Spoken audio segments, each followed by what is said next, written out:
got some veterans, obviously, to build around, but a lot of new faces, too. What's kind of chemistry building and culture building been like the last few weeks? Yeah, we returned 3 All-Americans, and then Taylor Borup, who's coming back from injury, but she was National Player of the Week when she was healthy, so 4 really good non-freshmen. And then everybody else, they haven't played a point in a fall match yet, so it's going to be really interesting.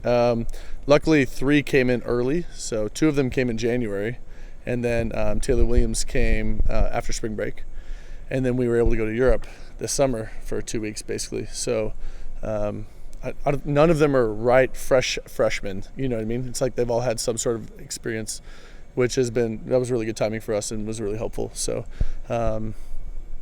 we have really good seniors. Veronica's become one of the great leaders, I think, and Taylor and Willow have been fantastic. So I think it's been not seamless, but pretty seamless, transition for a lot of young people, and I like where we're at.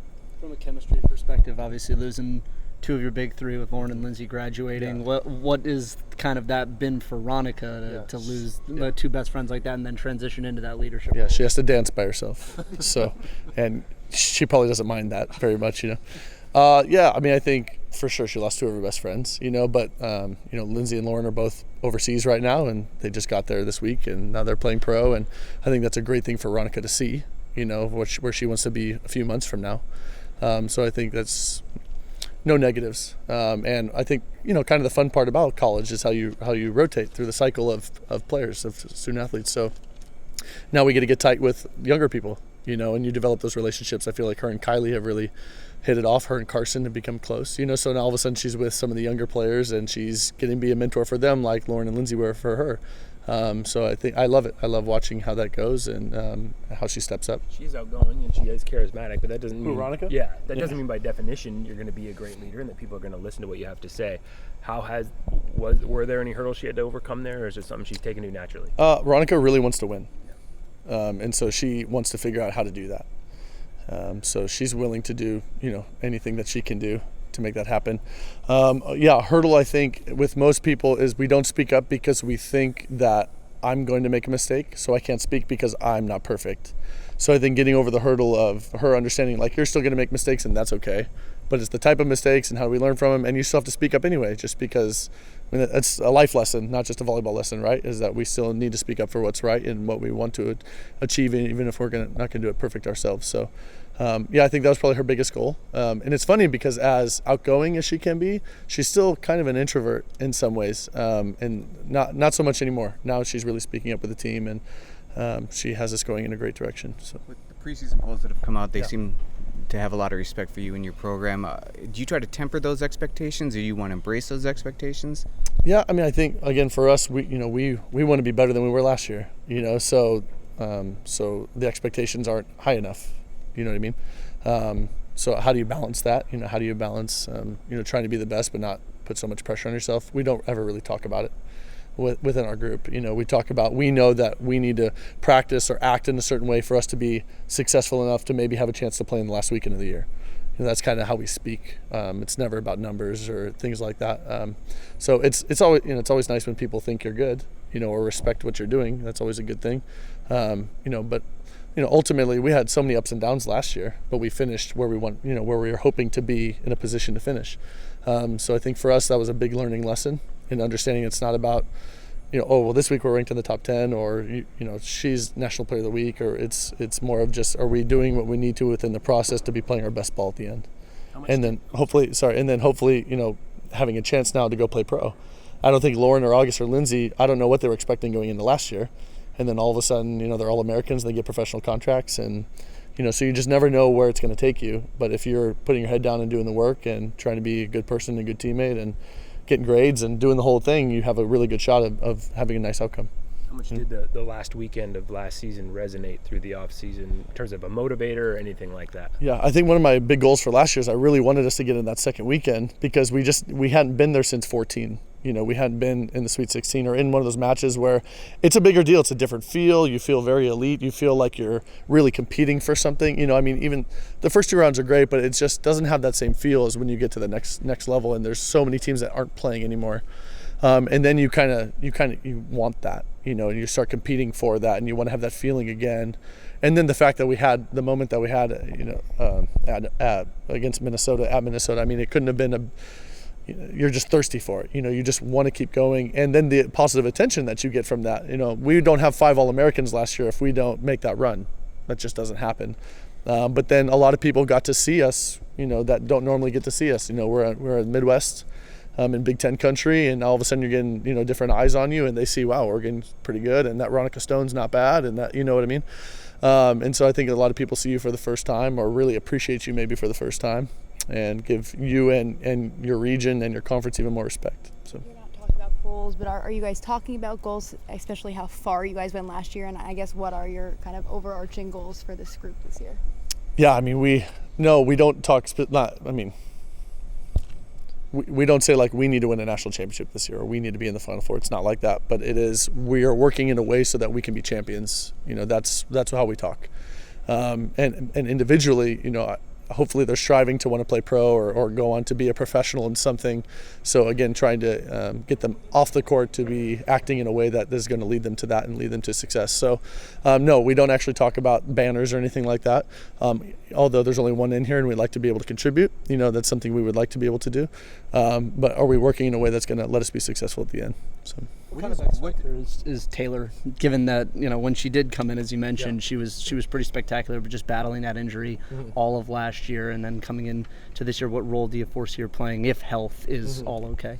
I mean, if she's healthy, she's an All-American. She's a big time player. I mean, she's 6'4" and strong and can jump and has a great arm, and was statistically our best passer last year. Which that combination of the two is so rare.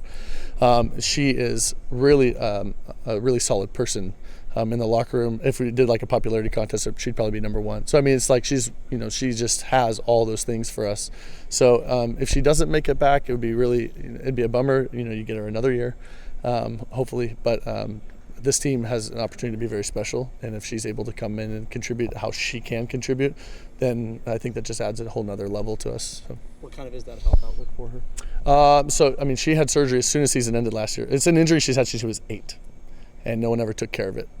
So we'll take care of it, take care of her, and just trying to get her back. And so, I was very cautious with her last season. Really didn't play her a ton, just trying to get her to feel good by the end. Did the best we could. She had ankle reconstructive surgery at the end of the season. And again, our sport's a jumping, bending sport. You kind of need your ankles, and you need them to be very good. So I think that's the hard part. If she was doing some other sports, maybe she could come back much sooner. But for her to be successful and feel good about, moving around and making dynamic plays, it's just going to take time. She's moving. She's jumping a little bit. I don't know. We'll see how quickly she can come back, but she's on the way back, and her spirits are good, and her teammates are great around her. So right now we have 3 freshmen in Brooke Nuneville trying to fill the left side. And so no experience at a varsity level in a match on the left. So that's the part where can they step up and how quickly can they learn and how will they do when the lights are on and all that kind of stuff until Taylor gets back. Just for context, what's the injury? Is there a specific name for the injury that she's had, or is it just an ankle that's? It was her ankle that had torn ligaments. Okay. So yeah. So Brooke is moving outside then? Yeah. So you were taking an All-American libero and putting her on the left. Yeah, exactly. Yeah, I'm crazy like that, So, well, Georgia Murphy comes. So Georgia's the top-ranked libero in her class as a freshman. And then Brooke was the second-ranked libero in her class, even though she was our USA libero. So between the two of them, the ball control is really phenomenal. So if you can find a way to use them both, So we originally recruited Brooke as a left. That's what we recruited her as. And then she played libero for us last year because we had Taylor Borup, we had Lindsay Vanderwhite, and really we needed her as a libero. And she was an All-American libero. So now, moving her to the left, she's doing really well for us. She's very stable. Again, we want to get Ronica and Willow the ball as much as possible. And so by having her and Georgia out there all the time, we get a lot of opportunities to get them the ball. Is that fairly unique? To have somebody who can be both your All-American libero and then also an outside hitter? Yeah, and I mean, so, Brooke is one of the best beach players out there. And so she just has the full game. She's been playing for a long time. Her mom's a coach, her dad play. It's like she's volleyball blood through and through. So for her, she just has it all. And again, she's a tall libero. She's 5'11", almost 6 feet. Most liberos are 5'6", whatever. She touches 10 feet. She can touch rim, a basketball hoop. So she's just a really unique talent. But her energy and what she brings is unparalleled. She's such a fighter and a fearless competitor. So, we really need her out there. And then what Georgia brings really complements her well. So how quickly can we get the two of them to play together and then, balance the rest of the court, what we need. But it's very rare. I don't know how many multi-position All-Americans there have been. That'd be something that Nate is going to look up after this. I know of a couple, but it is extremely rare. And she's someone that could possibly do that. So, yeah. Besides Georgia, are there other newcomers that you feel like are in your plans for match one, and others you feel like, hey, if by mid-season they feel comfortable? We have the 3 redshirt freshmen. So, you have Kylie Robinson, who's the highest-ranked recruit we've ever had, a setter, and then Carson Bacon and Abby Hansen, who transfers from USC. And Carson was number 11, so the 3rd highest-ranked recruit we've ever had besides Kylie and Ronica. And they're all doing fantastic. So, yes, they're sophomores, even though they haven't played, but they're sophomores. But I think they're in the mix somewhere. And then Elise Ferreira as the other setter. So between Elise and Kylie, they got to run the show. Maybe use them both at some points. And then Morgan Lewis, a right side from San Diego, is a big-time hitter, blocker. And then Taylor Williams, who's from Eugene. She was the highest-ranked player we had in this past class. And she might be the most talented, gifted kid I've ever coached. Maybe that's ever been. Or I don't know. I mean, she's over the top of the antenna. She passes pretty well for her size and her age. I mean, she's a big-time player. It's just a matter of how long is it going to take for her to get the experience that she needs. So, I mean, that's kind of going to be our thing this year, right, is how quickly can the lefts gain experience and learn how to play at our level. And hopefully Ronica and Willow and Brooke and all them can keep them steady and keep things going until they figure it out. So that is the bummer about not having Taylor Borup right now, is it kind of forces one of the freshmen to have to step up and make plays and be at that level. But that also gives them an opportunity to do that. So hopefully that pays dividends in the long run. I know you always got some good stories. Any fun ones from over the summer? Over the summer? Europe was great. I'm trying to think of fun ones that I can say. I would just say in general it's a hilarious group. I think we were in Prague and we were at like the castle in Prague, and there was a guy there who had the robe and swords and crowns and stuff. And so, of course, I turned around for a second just to look at the castle and take pictures. I turned back around, there's Ronica.